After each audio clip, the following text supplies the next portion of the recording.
Hello mga idol. Ituloy po natin yung pagre-ready po ng tapat tsaka sipal para sa pagpipintura.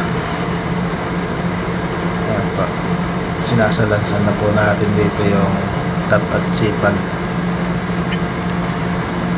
Maraming salamat po sa mga sumusuporta sa mga video ina-upload ko, sa mga nag-subscribe po. Maraming po salamat sa inyo. Paki-share na rin po itong video nito para po mas marami pa po makapanood. Maraming salamat po.